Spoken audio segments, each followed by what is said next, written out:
what are the usual concerns and questions that parents often come to you with? How CBSE is different from the other syllabus that schools generally offer, and does CBSE has an edge over the others? It really hurts to, sometimes hear people say that jo kuch nahi kar sakta, they come to teaching. That is the norm which people believe in. Hi, welcome to Yellow Slate, your very own school search engine that helps you find the best schools for your kid based on various filters and parameters. Today, we have Ms. Divjot Kaur, who's the principal of Manav Rachna International School, which is in Charmwood locality, Faridabad. Thank you so much for joining us, ma'am. So, ma'am, before we go into the finer details about this school in specific, can you tell us what are the usual concerns and questions that parents often come to you with before joining their kid in the school? And what is your piece of advice for them while choosing a right school for their kid? Okay, so any new parent who comes to school wants to know, is aware of the curriculum the school is following, because they do a little bit of recce before they come. So they know about the curriculum that is being followed. They would like to know how that curriculum is followed. It is the same book and it can be taught in different ways, and it can be made very interactive. So what is the ideology of the school matters to the people. So they would like to know if it is a CBSE school, how much of scholastic and post-scholastic footprint do we have outside in the market? How are the children given opportunities for interactive learning, experiential learning? How are the classrooms suited to their child? What is the class strength? So what happens here is that if, I feel that a very important component in schooling also entails the number of children in the classroom. And we per se follow this policy that we would not keep the children to more than 20 in any segment. So our rooms are very big and spacious, yet we have fewer number in classes, so that, there is a connect between the teacher and the taught. And that is what we are known for. Anyone talks of the Charmwood school, they would say that there is a lot of warmth with the mentors that the children share. So that helps to build up a good relationship with the teacher. The child is able to very openly talk about his doubts, clear his concepts. The teacher is able to connect and know what the child is doing. They're not lost in a group. So that is one thing the parent needs to be assured about: the class strength, the curriculum they know about, then how the curriculum is followed. So we have a set pattern, we have an annual plan, we have a month plan, we have a weekly plan. So we are very organized with that. And how that is executed is not dictatorial. The children have a say, the parents have a say. In fact, we even involve parents in so many things, because the stakeholders should be given a voice in their learning. And then the parents would like to know about the infrastructure of the school. If I talk of the infrastructure, they would get to know what are the sports facilities, where are the labs, where is the library. And then we have, we keep ourselves updated with the latest in the field. So we have a media lab. We even have a Maker Shala lab, which is the Atal Tinkering Lab. So future skills and sustainability, the media involvement of the children, learning different skills, visual arts lab, the performing arts lab. Then we have a special center for children with special needs. So all these components which make the school ecosystem are all very important for a parent to know. Great. And since you started off with the syllabus as one of the prime aspects for a parent to consider, can you throw some light on how CBSE is different from the other syllabus that schools generally offer, and does CBSE has an edge over the others? See, we have two curriculums which are very famous in India. We have more schools of CBSE and ICSE. And if I just first differentiate between these two, then CBSE always had more focus on science and maths. ICSE always had more focus on languages. It was the colonial heritage left to us before we had the CBSE schools. But CBSE schools get an edge over ICSE because, people who transfer from one state to another, they get the Kendriya Vidyalayas, they get the Navodaya Vidyalayas, and many other private schools who are affiliated to CBSE. Plus, CBSE also gives them an edge when it comes to competitions like NEET, JEE, and other competitions of the national stature. ICSE, I somehow feel, leaves a very good foundation for languages. That's also, there is no board which is bad as such.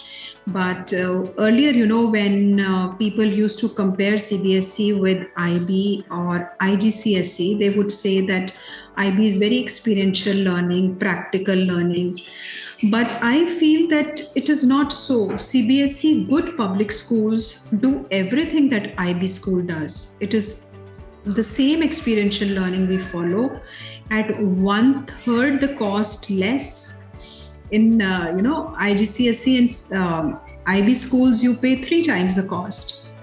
And good public schools who follow CBSE or ICSE do fair justice, do good justice to experiential learning.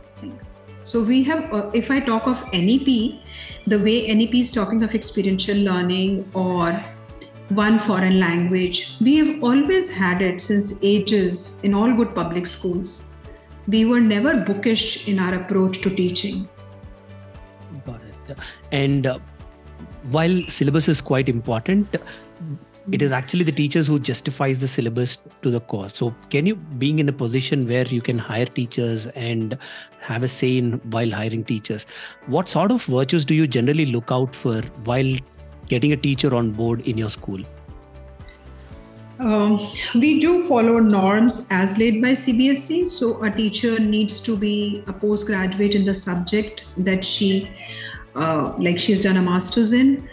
Then she needs to do a B.Ed degree, that is the basic degree for teacher education.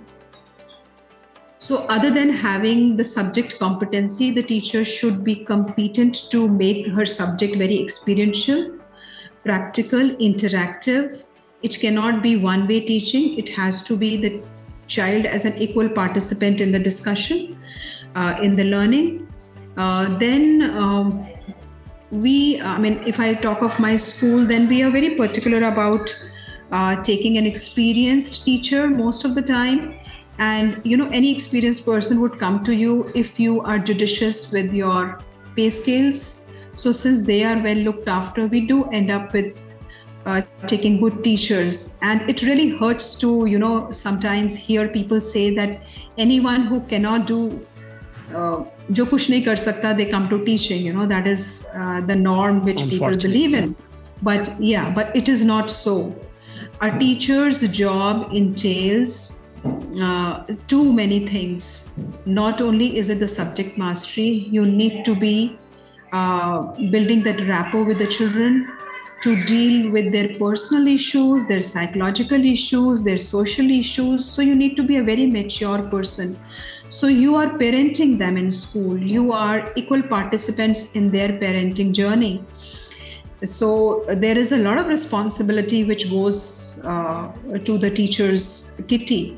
So we always look for a teacher who is very mature, competent, very empathetic, can socially adapt.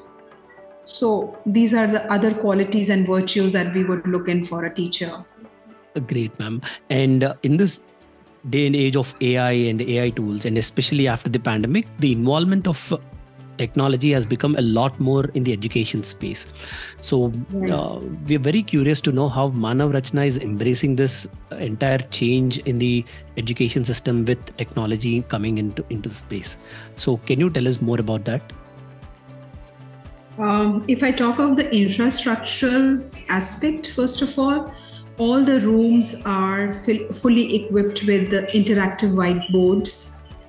The interactive whiteboards are loaded with a Tata Edge software, which gives them access to a lot of component which can be shown to the child online.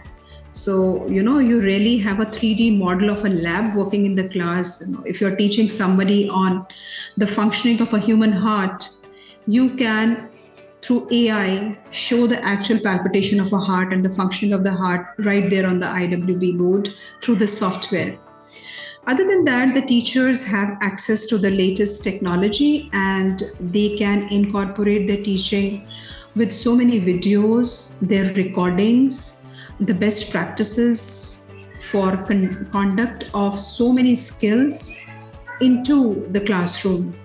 Other than that, children have access to very fine labs and the computer room. So there is a flexibility in our approach. We are not very rigid with the rules which fix the children to the classroom. There is a lot of movement. They can access technology. They can explore avenues. They have their mentors as guides who help them. So many children get their own personal devices which they access to research on a particular topic which is given.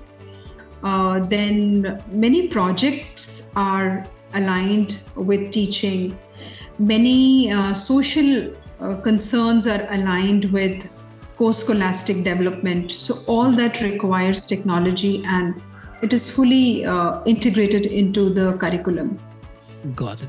And ma'am, since you spoke about experiential learning as a very important aspect, can you explain more about that in layman terms with an example, how experiential learning is brought into the classes these days at Manav Rachna? See, it happens with all subjects. Supposing let's begin with a toddler group. So if a toddler group child is taught number line, 1, 2, and 3. So it is a vague term. What does the concept of 1 mean? So you're shown an object. You may have Ganit Mala hung in the classroom tied to 2 pegs, teaching you how counting happens and how counting happens in 1s and 2s and 3s through different colors, through different beads, through different articles. Supposing you have to do addition, then you have, we use a maths lab paraphernalia to tell them how to understand what is counting about, what is multiplication about, why tables have to be crammed and how they are calculated, whether it is continuous addition or how division happens. So that is hands-on learning. Similarly, experiential learning would be, if you're learning the language, you first hear it, how it is pronounced in the computer lab through your headphones. The teacher is giving the right pronunciation to the child and all of them are listening to her. Then they speak the same thing. So they are learning while they hear the right pronunciation.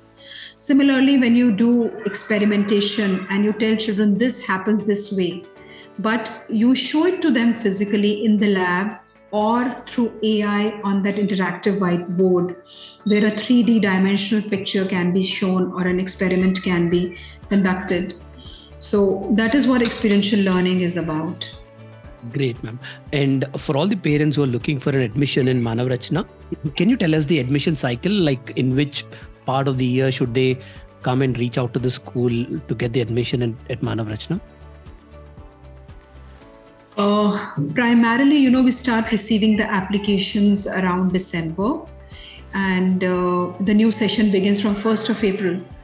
So we know the exact vacancies in each class somewhere in Feb when children give their applications that they are relocating or they're shifting base even in the NCR somewhere. Then if the school is far, sometimes they switch over to our school only.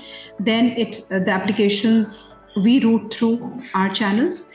But if the child is, shifting to another city or another town, then they put in the applications in Feb and we know the exact number of vacancies that we have at that time. And new entrants, who have to enter the school for the first time, they start putting in a request around December.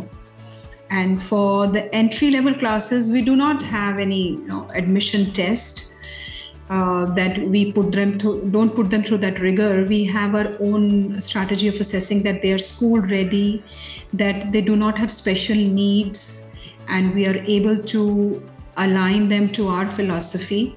Then admission is considered. Great, ma'am. Thank you so much for coming forward and giving us your time, and a lot of insights and opinions that you shared will be of great help for parents who are looking for good schools in your locality. Thank you once again for your time. Thank you so much.